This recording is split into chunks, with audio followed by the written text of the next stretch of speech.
मुख्यमंत्री जी ने आज सुबह 10:30 बजे टीम 11 के साथ सभी महत्वपूर्ण अधिकारियों के साथ पुनः बैठक की। माननीय मंत्रीगण भी, वित्त मंत्री जी और स्वास्थ्य मंत्री जी और स्वास्थ्य राज्य मंत्री जी जो है सभी उपस्थित थे। इस बैठक में उन्होंने ये निर्देश दिया है कि प्रदेश में व्यापक संख्या में कामगार और श्रमिक वापस आ रहे हैं। ऐसे में हर जनपद में उन्होंने वरिष्ठ प्रशासनिक अधिकारी यानी वरिष्ठ आईएएस अधिकारी और पीसीएस अधिकारी, विशेष सचिव स्तर के हर जनपद में भेजने का निर्देश दिया है, जो अधिकारी कमिश्नर्स की जो मार्गदर्शन है उसके अधीन काम करेंगे। आप सबको मालूम है कि प्रदेश में अब तक 50,000 से ज्यादा लोग जो है छात्र और श्रमिक लौट चुके हैं। हरियाणा से 11,000 से अधिक लोग लौट चुके हैं, मध्य प्रदेश से 6,000 से अधिक लौट चुके हैं, राजस्थान से करीब 11,000 से अधिक लौट चुके हैं, उत्तरांचल से 1,500 लौट चुके हैं, कोटा से छात्र करीब 12,000 लौट चुके हैं, प्रयागराज के छात्र ही हमारे प्रदेश के 15,000 अगल बगल के आसपास के जनपदों में जा चुके हैं। और गुजरात से अब तक 2 ट्रेन हमारी जो है आगरा और कानपुर आ चुकी हैं और अहमदाबाद, बनासकांठा, बड़ौदा, नाडियाड, साबरमती और खेड़ा साबरमती 5 ट्रेनें हमारी गुजरात से चल चुकी हैं, जो अलग अलग स्थानों पर यथा आगरा, लखनऊ, गोरखपुर, जौनपुर जो है पहुंच रही हैं। तो ऐसे में भारी संख्या में हमारे श्रमिक और हमारे साथी जो कामगार हैं वो आ रहे हैं। आपने देखा लखनऊ में जो ट्रेन आई, बहुत व्यवस्थित रूप से जो है हर श्रमिक का उतरकर उनका मेडिकल चेकअप हुआ, उनको भोजन आदि कराया गया और फिर व्यवस्थित रूप से रोडवेज की, यूपी रोडवेज की बसों को से उनको जो है अपने घर भेजा गया। अपने घर यानी पहले अपने जिले में जाएंगे, जिले में वहां पर जिलाधिकारी रिसीव करेंगे, फिर उनकी एक बार चेकिंग होगी और फिर उसके बाद वहां चेकिंग करने के बाद जिनका कोई भी सिम्टम या आदि नहीं होगा वो होम क्वारंटाइन में जाएंगे। ये व्यवस्था कर दी गई है। गुजरात के अलावा महाराष्ट्र से हमारी 2 हमारी ट्रेन आ चुकी हैं, वसई से आ चुकी है गोरखपुर, भिवंडी से गोरखपुर आ चुकी है। दोनों में जो है लगभग 1073 और 1200 यानी लगभग 2273 से अधिक लोग आ चुके हैं और 2 ट्रेन हमारी नागपुर से और अमरावती से लखनऊ ऑलरेडी आ रही हैं। हम लोग जो है अभी तक जो व्यवस्था कर रहे हैं, हम आपको पूरी रूपरेखा माननीय मुख्यमंत्री जी की बताना चाहेंगे और ये हर प्रदेश के लिए उन्होंने आदेश किया है कि वहां से ट्रेन से लाने की व्यवस्था की जाए। मुख्यमंत्री जी ने कहा है इस काम को अगले 10 से 15 दिन में जल्दी से जल्दी इसको किया जाए। कल शाम को उन्होंने 6 बजे मुख्य सचिव, डीजीपी, सभी संबंधित प्रमुख सचिव और अपर मुख्य सचिव और ट्रांसपोर्ट सचिव के साथ बैठक की और ये निर्देश दिया कि प्रत्येक मंडल में कम से कम 1 ट्रेन जरूर आ जाए, यानी लगभग 18 से 20 ट्रेन मिनिमम जो है प्रतिदिन आ जाए। ये निर्देश उन्होंने दिया है। उसी कड़ी में महाराष्ट्र से लगभग 6 ट्रेन हम डेली मंगा रहे हैं, गुजरात से 6 ट्रेन डेली मंगा रहे हैं, पंजाब से सरकार से बात हो गई है, बहुत जल्दी ही जो है लुधियाना, अमृतसर और चंडीगढ़ से भी ट्रेन जो है वहां मेडिकल चेकअप के बाद, सूची के बाद वो भी ट्रेन चलाना 1 या 2 दिन में शुरू कर देंगे। कर्नाटक से पहली ट्रेन जो है बेंगलोर से चालू करने के लिए हम लोग ने सहमति दे दी है और केरल से भी ट्रेन लाने की व्यवस्था हम लोग शुरू कर दिया और जितने भी प्रदेश हैं उन सभी प्रदेशों को पत्र जा रहा है या चला गया है कि वो अपने प्रदेशों से उत्तर प्रदेश के रहने वाले हमारे श्रमिक और कामगारों को ट्रेन से यदि भेजेंगे तो हम लेने के लिए सहमत हैं। ये मुख्यमंत्री जी के आदेशानुसार कार्रवाई कर दी गई। मैं ये भी बताना चाहूंगा कि आज मुख्यमंत्री जी ने यह निर्देश दिया कि जहां ये जो कामगार और श्रमिक लौट रहे हैं पर्याप्त संख्या में मेडिकल टीम भी जो है उपलब्ध रहे, ये बहुत आवश्यक है। ये निर्देश उन्होंने दिए कि क्वारंटाइन सेंटर और शेल्टर होम में जो लोग हैं उनको कम्युनिटी किचन से भोजन की व्यवस्था उनको सुचारू रूप से मिले। अलग अलग अधिकारियों को क्वारंटाइन सेंटर और अलग अलग अधिकारियों को जो किचन है उनकी जिम्मेदारी सौंपी जाए, जिससे कि हम लोग जो है फील्ड में इंश्योर कर सकें कि हर सेंटर की और हर कम्युनिटी किचन की अच्छी व्यवस्था हो। जो भी कम्युनिटी सेंटर या किचन अगर है तो वहां पर और जो क्वारंटाइन सेंटर है उसकी जियो टैगिंग भी करा ली जाए, साथ साथ जो है वहां पर कैमरे भी लगा दिए जाए जिससे वहां की व्यवस्था और उसकी मॉनिटरिंग भी की जा सके। उन्होंने जिलाधिकारियों को आदेश दिया है, ये बहुत आवश्यक है कि हर जिलाधिकारी अपने क्वारंटाइन सेंटर का प्रतिदिन जो है निरीक्षण करें और इसमें अपने वरिष्ठ अधिकारियों को वहां जाने के लिए भी निर्देशित करें।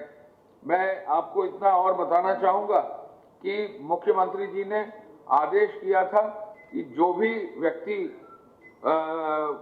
इंस्टीट्यूशनल क्वारंटाइन में है, जो जिले स्तर के क्वारंटाइन में है, उनको होम क्वारंटाइन के लिए 14 दिन के लिए भेज दिया जाए। अब तक जो है आज या कल में सभी जिलाधिकारी अपने यहाँ लगभग जो 60,000 लोग क्वारंटाइन में हैं उनको अपने होम क्वारंटाइन में भेजने की कार्रवाई कर रहे हैं। केवल अस्वस्थ लोग जो है उनको ही जो है चिकित्सकीय व्यवस्था के साथ उनको आगे जो है उनका मेडिकल परीक्षण और मेडिकल उनका उपचार कराने का निर्देश है। हर व्यक्ति को 1,000 रुपए तक का भरण पोषण भत्ता मिले, राशन का किट मिले, ये भी निर्देश उन्होंने दिया है। और उन्होंने ये भी निर्देश दिया है कि ग्रामीण क्षेत्र में ग्राम प्रधान जो है अपने पूरे गांव की व्यवस्था देखें और शहरी क्षेत्र में सभासद भी अपने क्षेत्र की व्यवस्था देखें, जिससे कि कोई कठिनाई किसी तरह से ना आए। हॉटस्पॉट्स में कर्मी जो कार्यस्थल पर कार्य कर रहे हैं वो नहीं जाएंगे, यानी अगर हॉटस्पॉट में कोई भी कर्मी है वो घर से बाहर नहीं निकलेगा, न अपने कार्यस्थल में जाएगा। इसका कड़ाई से पालन करने का निर्देश उन्होंने दिया है।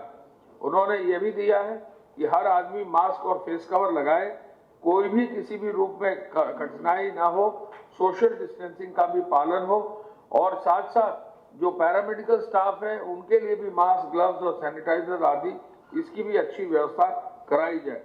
इमरजेंसी सेवाओं के जो चिकित्सालय हैं उनकी सूची संकलित करके पब्लिक डोमेन्स में दी जाए, जिससे हर जनपद में जानकारी हो कि कौन से सेंटर मेडिकल ऐसे हैं जो कि इमरजेंसी सेवाओं के लिए अधिकृत हैं। उन्होंने ये भी निर्देश दिया कि आगरा, लखनऊ, मेरठ, कानपुर नगर, मुरादाबाद, सहारनपुर, फिरोजाबाद आदि जनपदों में विशेष निगरानी जो वरिष्ठ अधिकारियों के माध्यम से जिनकी चल रही थी वो लगातार चलती रहेगी और वहां के जो अधिकारी हैं उनसे प्रभावी संवाद जारी रहेगा। जनपद का नाम है आगरा, लखनऊ, मेरठ, कानपुर नगर, मुरादाबाद, सहारनपुर, फिरोजाबाद। लेबर रिफॉर्म पर उन्होंने निर्देश दिया है कि बहुत ही जल्दी 1-2 दिन के अंदर जो भी निर्णय किया जाना है वो संबंधित विभाग, लेबर डिपार्टमेंट जो है उसको टेकअप करे। उन्होंने जो है लेबर डिपार्टमेंट के माननीय मंत्री जी और जो उनके अधिकारी हैं उनसे अनुरोध किया है कि वो जल्दी ही अपनी मत देकर इस कार्य को आगे बढ़ाएं। मुख्यमंत्री जी ने ये कहा है कि जब कोविड में लॉकडाउन पूरा था, अगर उस समय ईंट भट्ठा चलाए जा सकते थे, उस समय चीनी मिलों को चलाकर गन्ना पेरा जा सकता था और एक भी गन्ने के किसान को कठिनाई नहीं आई, तो अब लॉकडाउन 3 में भी जो है उद्योगों को चलाकर किसी भी रूप में जो है किसी भी हमारे श्रमिक को, मजदूर को कोई कठिनाई ना आए, ये हर जिलाधिकारी सुनिश्चित करें। एक एक जिले में उद्योग कैसे शुरू होगा इसकी समीक्षा वो कर रहे हैं। IIDC महोदय को निर्देश उन्होंने दिया है कि एक एक जिले का समीक्षा करते हुए ये इंश्योर करें कि उद्योग वहां चले। भारत सरकार की एडवाइजरी और स्वास्थ्य विभाग ने जो एडवाइजरी दी है उसको जरूर पालन हो, लेकिन निवेश नए सिरे से जरूर आकर्षित हो और सेक्टोरियल नीतियों का भी जो है नए सिरे से जो है कार्रवाई सुनिश्चित की जाए। राजस्व वृद्धि के वैकल्पिक स्रोत के लिए कार्य योजना बहुत जल्दी बन रही है। प्रवासी कामगारों और श्रमिकों को रोजगार देने के लिए ओडीओपी, विश्वकर्मा सम्मान, दुग्ध समितियों से जोड़ने का कार्य ये किया गया है। हमारे कुछ साथियों ने पूछा था राशन कार्ड की नेशनल पोर्टेबिलिटी के बारे में, यानी कोई भी व्यक्ति यदि किसी के पास राशन कार्ड है तो कहीं भी पूरे देश में ले सकता है। ये एक्सपेरिमेंट नेशनल पोर्टेबिलिटी का उत्तर प्रदेश में अब शुरू हो गया, यानी महाराष्ट्र के जो लोग यहाँ उत्तर प्रदेश में थे उनको राशन उत्तर प्रदेश से पहली बार मिला है, और साथ ही उत्तर प्रदेश के जो लोग गोवा और कर्नाटक में हैं अभी, उनको गोवा और कर्नाटक की सरकार की राशन कार्ड दुकानों से उत्तर प्रदेश के राशन कार्ड पर खाद्यान्न मिल गया है। तो ये नेशनल पोर्टेबिलिटी का कार्य जो है पहली बार शुरू हुआ है। इससे प्रदेश में जो मूल निवासी हैं इससे जो प्रदेश के मूल निवासी हैं उनको काफी फायदा हो रहा है। इसमें जो ये फायदा है ये अंतर जनपदी भी है, यानी कोई एक जनपद में अगर व्यक्ति है दूसरे जनपद से भी ले सकता है, एक जनपद के अंदर किसी और दुकान से भी ले सकता है, जरूरी नहीं कि वो अपनी ही दुकान से ले। तो ये जो पोर्टेबिलिटी है इसका बहुत लाभ मिला है। उत्तर प्रदेश के एक लाभार्थी हैं श्री विक्रम सिंह, उनको गोवा में, और 2 लाभार्थी वीरेंद्र प्रसाद और दीपक यादव है कर्नाटक में, उनको राशन कार्ड मिला है। और उन्होंने ये भी बताया कि 2 महाराष्ट्र के लाभार्थी राहुल वर्मा और मोहम्मद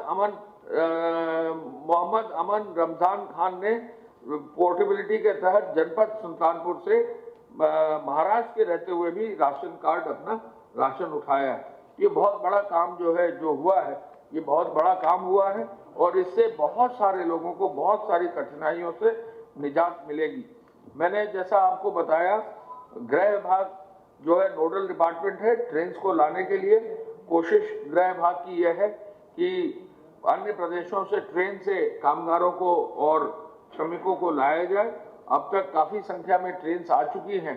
जो भी कामगार या श्रमिक हैं यदि वो प्रदेश लौटना चाहते हैं, मुख्यमंत्री जी ने पहले ही अपील कर रखी है कि वो अपने प्रदेश के जो जनपद में जहां हैं वहां जिला मजिस्ट्रेट या उनके कार्यालय से संपर्क करें, और वहां से सूची बनवाकर जिला मजिस्ट्रेट जैसे ही यहाँ मांग भेजेंगे, ट्रेन भेजने की व्यवस्था करेंगे, हम तुरंत उसको स्वीकार करके वहां से ट्रेन लाने की व्यवस्था करेंगे, और फिर घर लाकर उनको जो है अपने स्टेशन से रोडवेज से निःशुल्क जो है उनको जिले स्तर तक ले जाएंगे, और जिले स्तर में चेकिंग के बाद होम क्वारंटाइन में भेजेंगे। ये वहाँ के राज्यों के जिन जिले में से वहाँ की उनसे बात करें। हाँ जी, वहाँ के जिला जी जो नोडल अफसर यही काम कर रहे हैं कि वो उन जिलों के राज्यों के जिलाधिकारियों से बात करके, प्रदेश सरकारों से बात करके वहाँ ट्रेन चलाने और रिक्विजिशन करने का कार्य कर रहे हैं। जो अपने वाहन से लाना चाह रहे हैं वो भी कोशिश यही करें कि वो वहाँ पर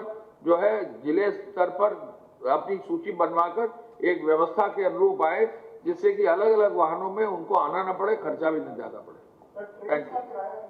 ट्रेन का किराया श्रमिक खुद ही दे रहे हैं और उसी तरह से आ रहे हैं। बताइए।